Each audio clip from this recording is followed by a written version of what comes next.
Hello mga idol. Halika kayo't samahan niyo ako at mag-practice tayo mag-drive ng e-bike mga lods. First time ko pong sumubok mag-drive ng e-bike. Kaya yan talagang takbo ko, giwang-giwang.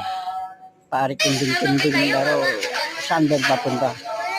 Hindi matututo rin. Kaya dito muna ako sa walang mga kasalubong na sasakyan mga lods. Kasunod yan doon ako sa highway. Ipil ka talaga no? Yung labasan na yan, highway na yan. Kala ko.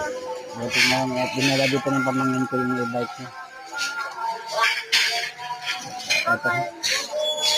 Nag-practicean ko mga lods.